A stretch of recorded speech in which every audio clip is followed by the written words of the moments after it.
Hey fellow knitters, welcome back, and this is the final part of the video series. This is the seaming portion, where I go over how to seam these together using the Kitchener stitch. Now, the Kitchener stitch is a sewn stitch, and what you are literally doing is from the live stitches. So as you can see here, focusing on this edge right here, so each side used to have live stitches on them. So here's an example of live stitches.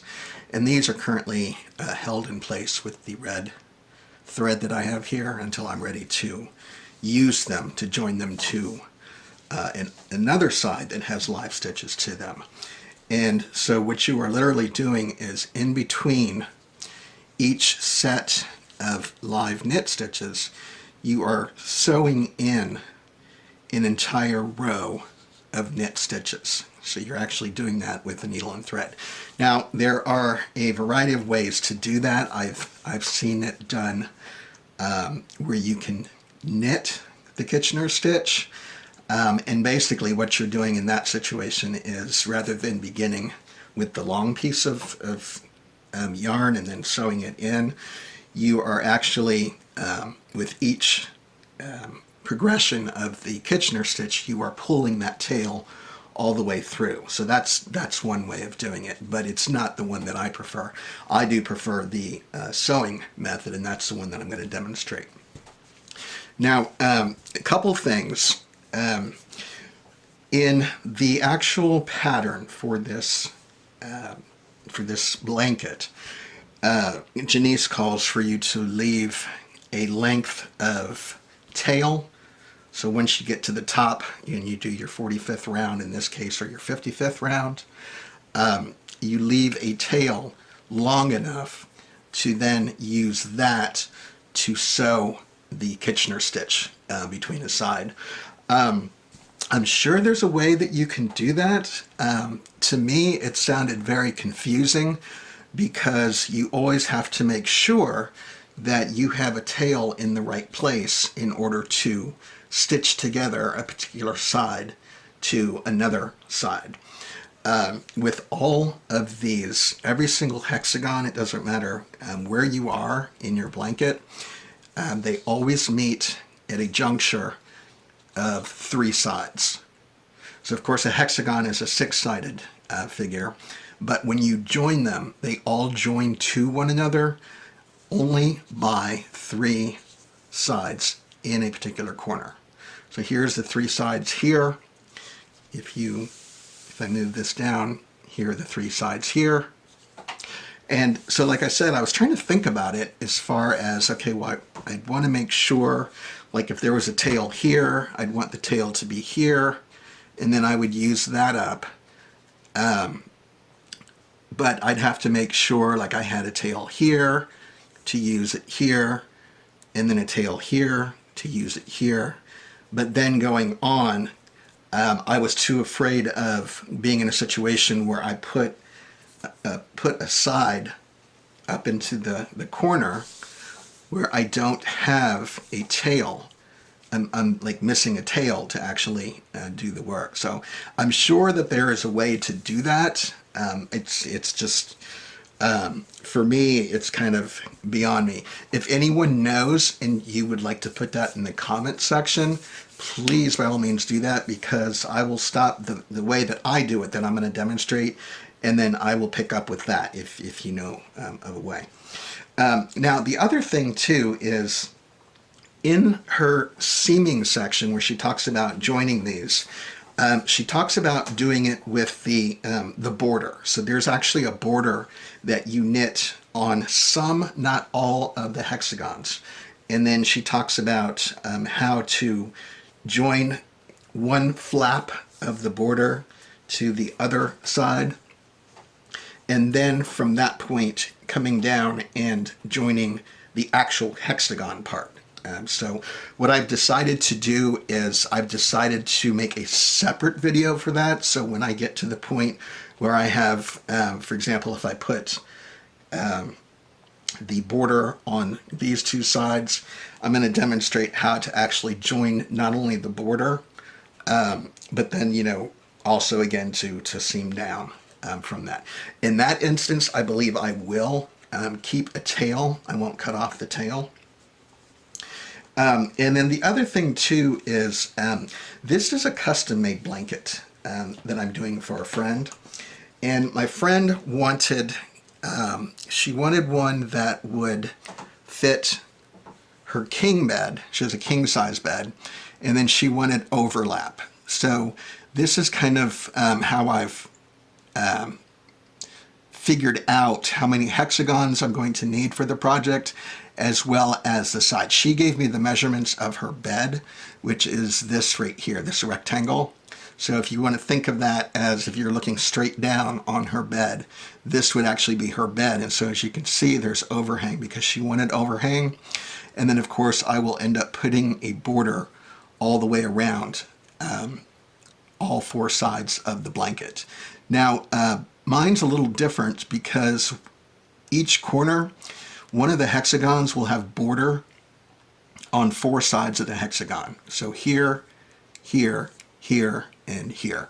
So that's a little different because the actual pattern has you doing only three sides maximum has a border, and then all of the other sides have two sides to it. So the way it'll work is I'll have some hexagons that have three sides to them.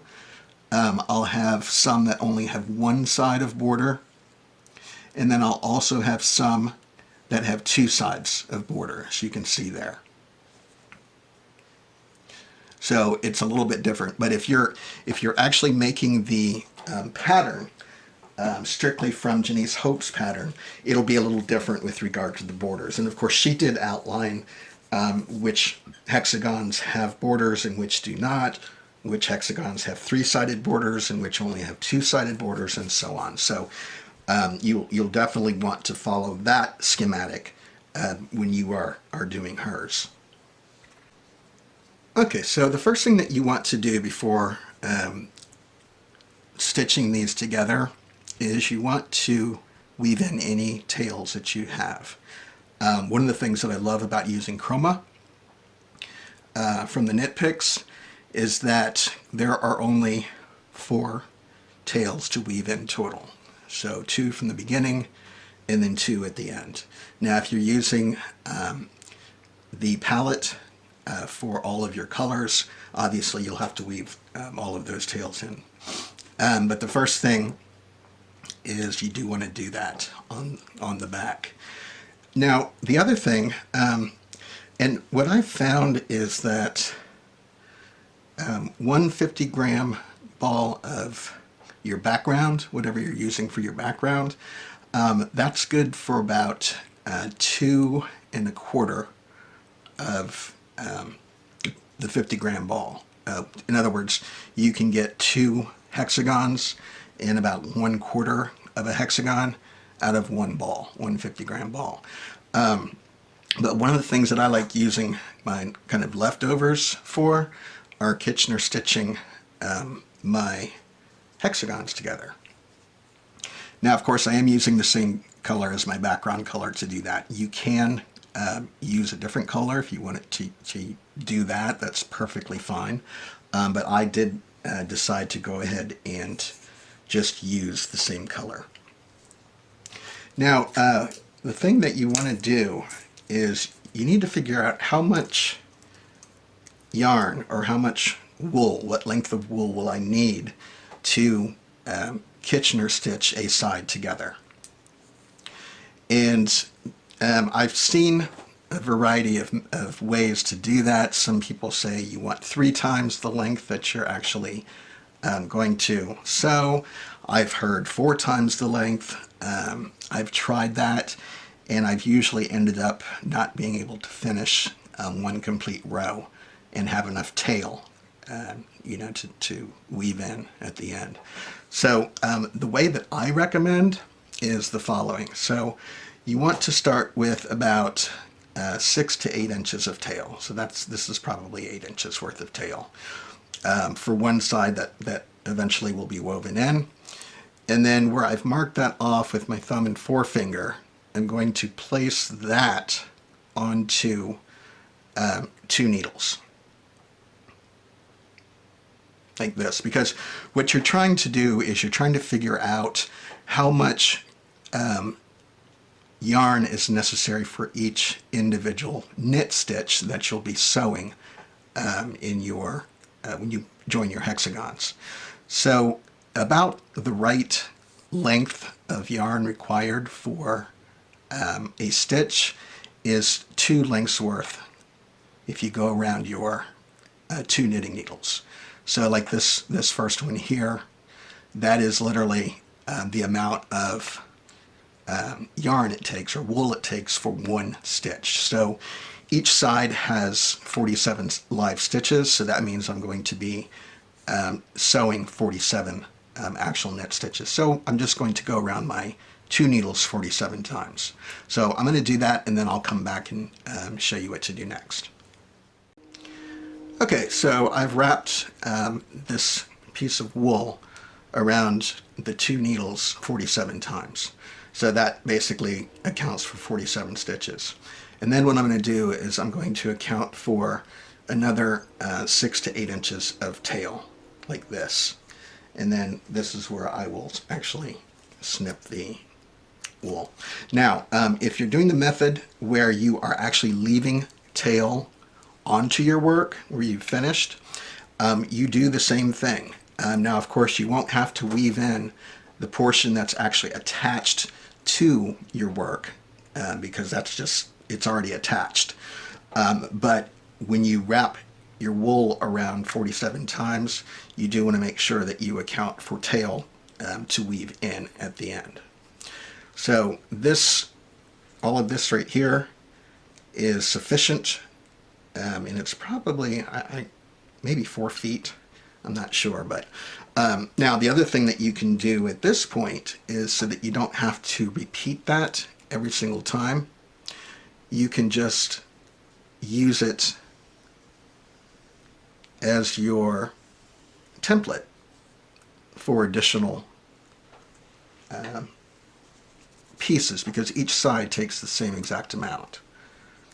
And so you can just repeat that process and then just keep your Kitchener stitch wool maybe in a plastic bag, so you can kind of wrap it up like this, however many you do, and then just keep it in a plastic bag, and then you'll have plenty. And then when you get down to maybe a 2 left, you'll want to repeat that if you still have more Kitchener stitching to do. All right, so the first thing that I'm going to do, and of course this probably seems silly, but again, I haven't figured out the positioning of the hexagons where you'll have tail to use this. The first thing I'm going to do is I'm going to actually weave this in to come out, and then at the first stitch I'm going to actually come up over this bump, this purl bump here, and then go back down into it, and that will be the start of my thread to do my Kitchener stitch, because that actually mimics how a tail comes out of your work. So I'm going to go ahead and set that up, and then I'll come back. Again, if you're doing if you're leaving tail to work with, just skip this part. Okay, so what I've done is I have threaded my artificial tail into the back of my work. And again, that was with part of the tail that I had designated up front before counting out the stitches. And then now I'm just going to carefully cut that away. But this is embedded. And then again, it comes up and over the last purl stitch and then out, and that basically mimics the tail, if you will, or the last tail that you have normally. Okay, so I've decided that I'm going to join this yellow one in between these two predominantly bluish, they're more cooler colors, so that's kind of why I decided to place that here versus next to another one that has a similar colorway going on. Now, the two sides that I'm getting ready to join in this video are going to be this side, and this will help if you can see my tail. And anytime I do Kitchener stitch, I always start from where my tail is from below to where I am joining it to. So would be considered below, and this would be considered above. So I always have my actual tail in that location.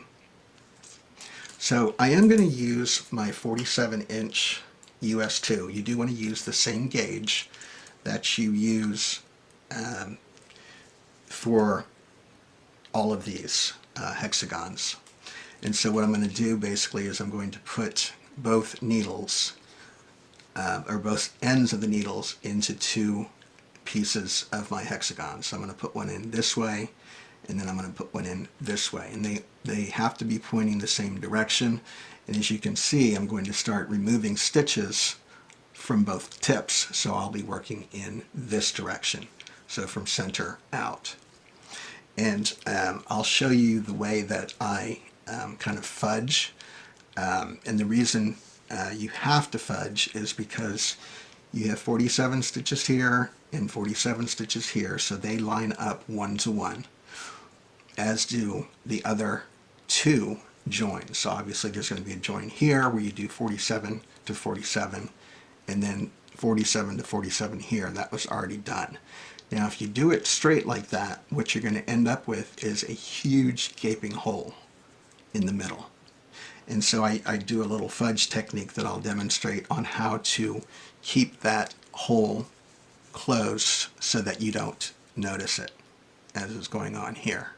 Because you don't want a hole, because that will definitely distract from your work. So what I'm going to do is I am going to put these live stitches onto this needle and these live stitches onto this needle, and then I am going to subsequently remove the red thread after I have gotten all of my stitches safely onto my needle. So I'm going to do that, and then I'll come back and then we'll get started.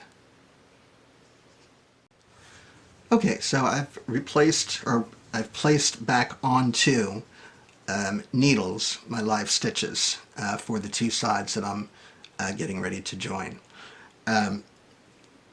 Now there are a couple of ways of doing this. One way is where you actually lay both pieces you are intending to join flat on your table and then working that way.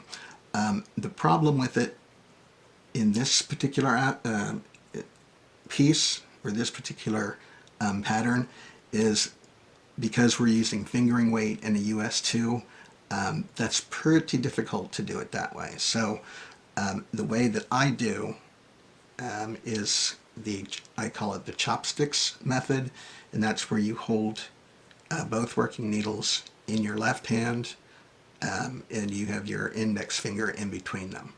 And that will help you greatly with your tension, because you'll be able to both see the tension and then to create the tension from sight. And that's very important, because if your tension is too tight, you're going to create a ditch in your seam, and the whole intent of the seam is, or this particular process, is so that it is seamless and it looks like it was just one long continuous knitted piece. So I talked earlier about the hole that occurs, or that can occur in this corner here. So what I do is, and this is kind of the fudge technique that I talk about, I go into the last stitch of the opposing side, because again, this is a completely different side that will be joined. So I go into that stitch while leaving it still on its thread holder. So I'm not going to take the stitch off of the red stitch holder. So I've come over and I've grabbed that stitch, and then what I'm going to do is I'm going to come over and I'm going to grab the first stitch on this side here, and then I'm going to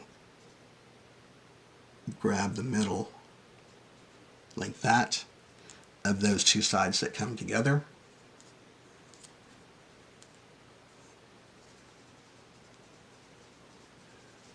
And then I'm going to grab this one. And so effectively what I'm kind of recreating is the pinhole cast on, but just for these corners. And of course you want to make sure that you're not threading through your red stitch holders. And so when I'm ready, I'm going to give a tug, and that will draw that closed. And if there's a need to do it again, in other words, if it still seems to be open, then I will do that on one of the other sides again to just reinforce that. But this is how I fudge to keep that hole closed, because if you don't do this, the first time I tried this, it was a gaping hole, and I was like, oh, I can't work with that. Okay, so I am at the point now where I'm ready to begin the Kitchener stitch. The first thing we have to do is what's called a setup with the first two stitches. You always start on the bottom needle, and you always finish on the top needle. And it's kind of a two-step process. Some people call it a four-step process, and I'll count out the 4 steps so you can see what I'm talking about. But I kind of condense them into 2-step processes. So to do the setup, you're going to purl or go into that first stitch on the bottom purlwise, but do not take it off the needle. Just leave it on the needle.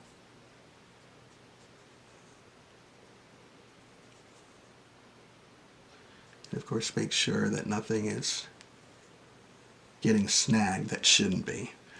Now I'm going to kind of pull this snug, and you see what I've done is I've just joined the hole that would otherwise be there in that corner. Alright, so now to finish the setup, I'm going to come up and I'm going to go in knitwise into the top stitch, but again I'm going to leave it on the needle. I'm not going to actually slip it off of the knitting needle. And so this is always referred to as the setup in Kitchener stitch. You want to make sure that your working yarn is on the right side of your work.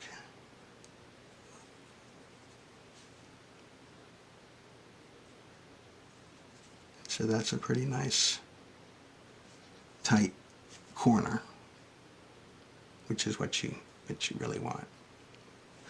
Okay, so now we're ready to actually begin. So the first step is to go into the bottom stitch, the first stitch of the bottom row of stitches. You go in knitwise and you slip it off.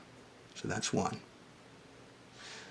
2 is you go into the very next stitch beside it or to the left purlwise, but you leave it on the needle. You do not take it off.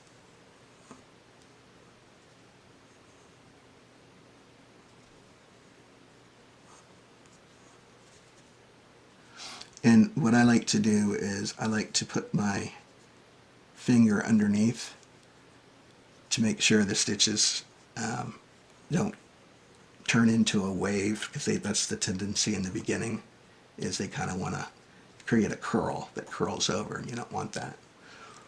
Alright, so that was steps 1 and 2. Now step 3 is, now we're going to work with the top needle.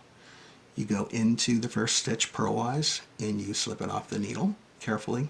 That's the only one you want to slip off. And then you go into the very next stitch to the left knitwise, but you leave it on the needle.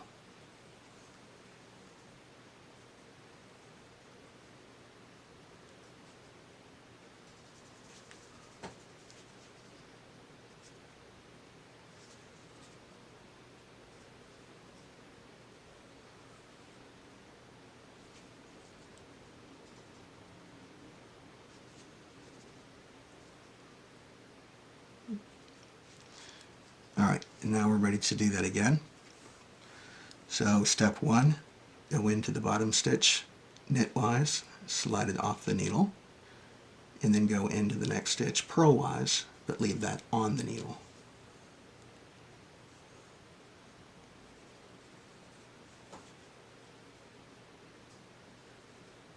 Now, at this point, this is where you want to really start to focus on tension, because you don't want to pull this so tight that it creates tension problems as you go along. What I like to do is every 4th or 5th stitch, I like to kind of take a look at my tension overall, and then with my darning needle, make any adjustments, which is very easy to do. You don't want to wait and do that at the very end, because that'll take a long time to do that. All right, so that was steps 1 and 2. Now step 3 is, again, we're working with the top needle. You go into the first stitch purlwise and slide it off your needle, and then go into the next stitch knitwise, but you leave it on your needle.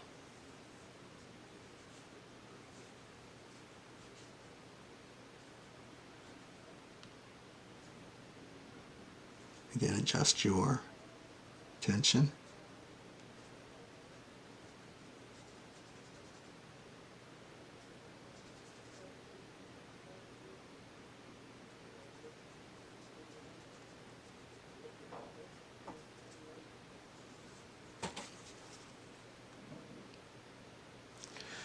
All right, and then we're back to step 1. Go into the bottom stitch knitwise, slide it off, and then go into the next stitch to the left of it, purlwise, but leave it on. And then draw your string through. And just pull slightly until it goes into position. And then you're going to go into the top stitch purlwise, slide it off your needle, and then go into the very next stitch knitwise, or as if to knit, but you leave it on the needle.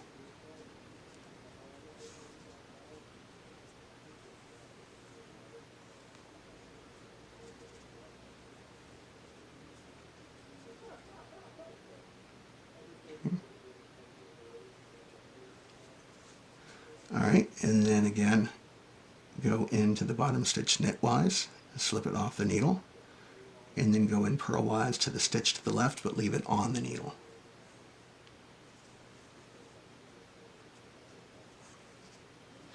And then go into the top stitch purlwise, slip it off the needle, and then go into the very next stitch to the left of it, knitwise, but leave it on the needle.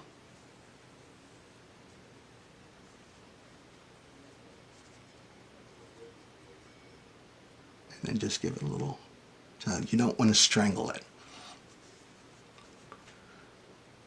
All right, so again, bottom stitch knitwise, slip off, go into the next stitch purlwise, but leave on. Being careful not to split your stitch also, by the way.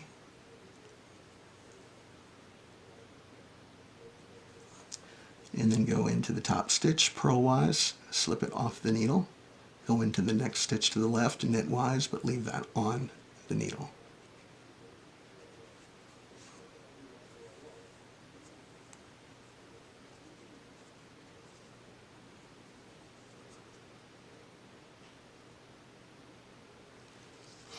Now, this is very easy to resume. So let's say I have to sit my work down because I have to attend to something else, and it could be a while. And when I come back and I'm ready to resume my seaming, and I pick up my work, and I'm thinking, okay, where do I start? If your thread obviously is coming out of the top needle, that means that's already been worked, which means there's no other choice but to begin with the bottom needle. So again, you go in stitchwise or knitwise, slide it off, and then go into the next stitch knitwise, but leave it on.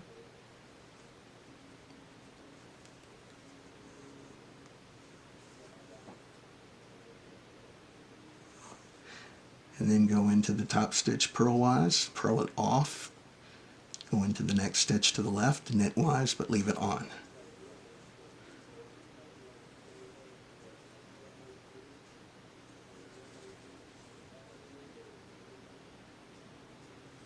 And see, I was using my index finger to kind of roll it down so that it's facing me, so that I can see and look and check out the tension that way. All right, so bottom stitch knitwise, and then slip off or slide off your needle.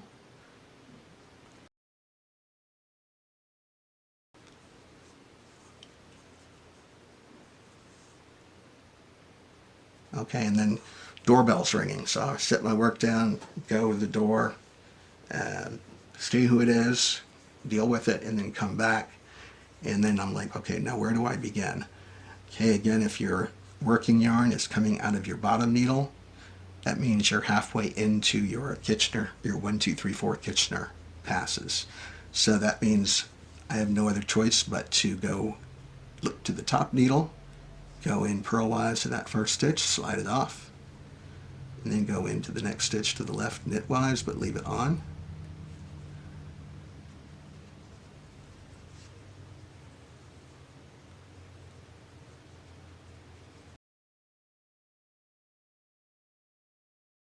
And then pull it tight.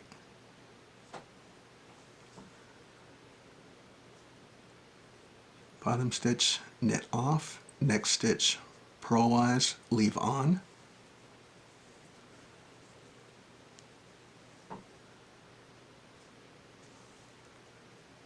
Top stitch, purl off, next stitch, go in knitwise but leave on.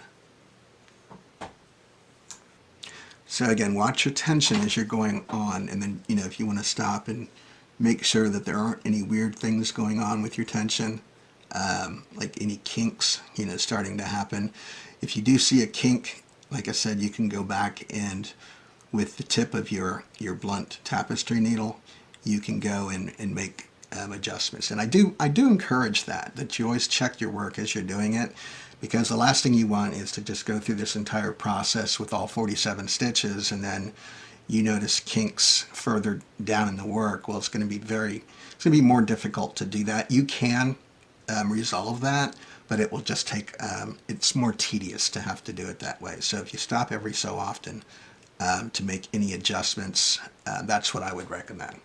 So what I'm going to do is I'm going to continue down, joining the remainder of the stitches that I have on both needles, and when I come back I'll show you what to do next.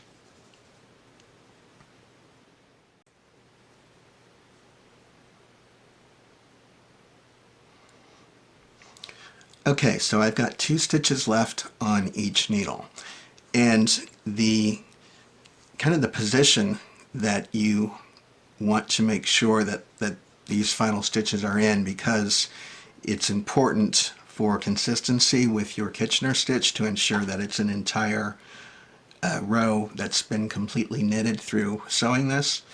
If you recall, at the very beginning of doing this, we always started at the bottom by going in knitwise, slipping that stitch off, and then going in purlwise, but leaving it on, and then finishing by purling off the second to the last stitch, and then going into the last stitch knitwise, yet leaving it on the needle. And then your final 2, make sure this is over. I keep rolling it with my finger to make sure it's on top, like that. And then the last 2 stitches, we just simply knit off the bottom one,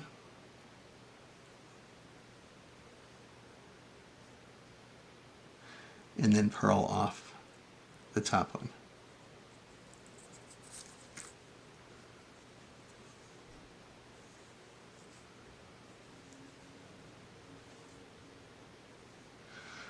All right, so that is attaching a Kitchener stitch, or using the Kitchener stitch to attach your 2 pieces. So what I'm going to do is I'm going to get all set up to do the second side of my new hexagon that I'm joining to my work. There's 2 sides, and so I'm going to set it up where I'm going to have a tail that comes out here, and then again this would represent the bottom needle, and this would be the top needle, and then we'd start Kitchenering from the center out. It doesn't matter which direction you Kitchener in, but for me, I always like starting from the center or from where they join and then coming outwards away from it. But so what I'm going to do is I'm going to weave in my ends for this that I just did, and then I'm going to put my needle onto these two sides and get my tail set up, and then I'll meet you back here and we'll finish joining one entire hexagon together. Okay, so I've got the second side, because remember when at the beginning when I had put this hexagon up to the rest of my work, there were two sides that I had to join. So I've already joined the first side in the first part of the video, and so now I'm getting ready to join the second side. So I've put on a new faux tail, and I have it coming out right here in the back of this first stitch right here. And then before I do my setup, I'm just taking a look right now at the hole, and I'm probably going to again go around. So I'll go into the first stitch of the adjacent side on this blue hexagon here, and I'll get that stitch, and then I'll just basically follow around the other that I went into on each of the other sides. And again, it's just a way of fudging. Sometimes don't like to use that word fudging because really everything should be perfect, but sometimes in order to get them to be perfect, you do have to fudge. And then what I'm going to do is I will go into this first stitch here on the top needle and capture that one.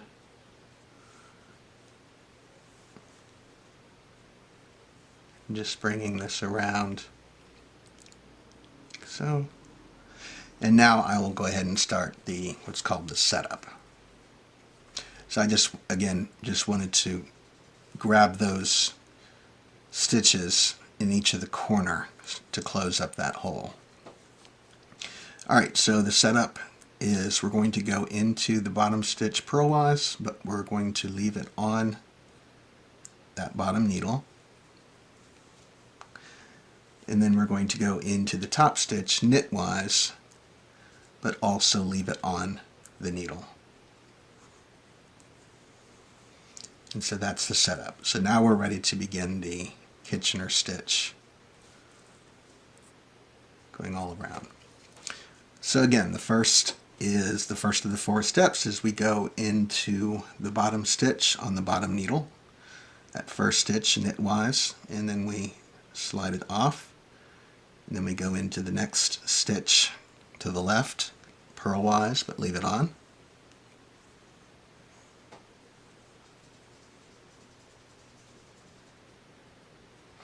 And I'm kind of pulling it tight, and as you can see, this hole now has completely closed up, so it's non-noticeable. Alright, and then we're going to go to the top stitch, the first one there, go in purlwise and slide it off, and then go into the next stitch knitwise, but leave it on.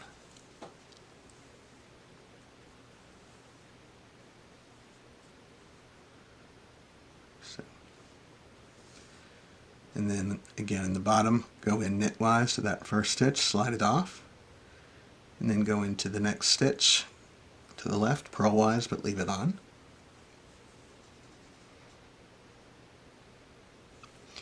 And then the top stitch purlwise and slip it off the needle, and then go into the next stitch knitwise, but leave it on.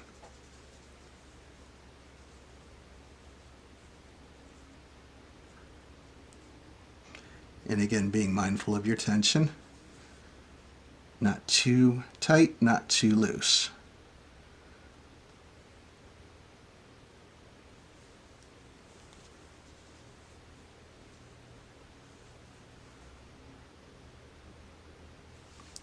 This is tedious, but it is also relaxing and rewarding. So that's why I like doing it. And if you notice, I like to do this as I go along. So some people will knit the entire or all of the hexagons at once, and then they'll seam them together. But what I like to do is every few hexagons that I make, I like to take a break from knitting those and start sewing some together.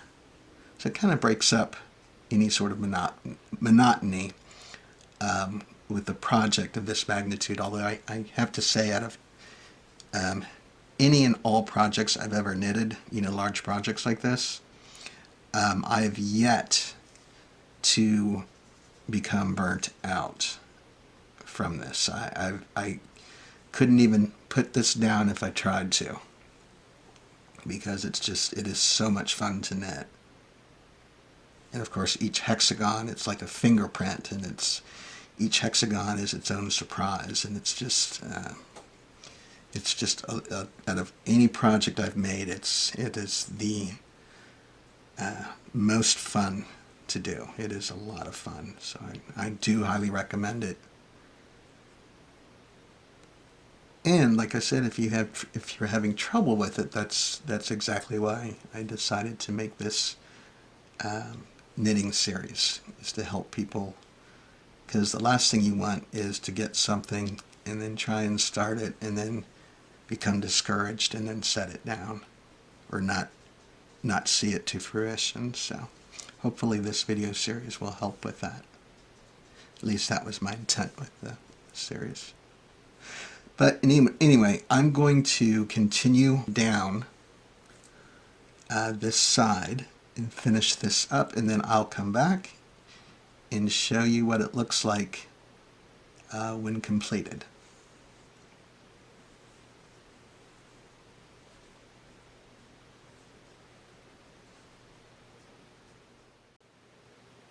Okay, so I'm coming up to the last few stitches on each needle for this round.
Okay, so what I'm going to do is I'm going to flip this over, and then I'm going to weave in my tail, which is all I have left.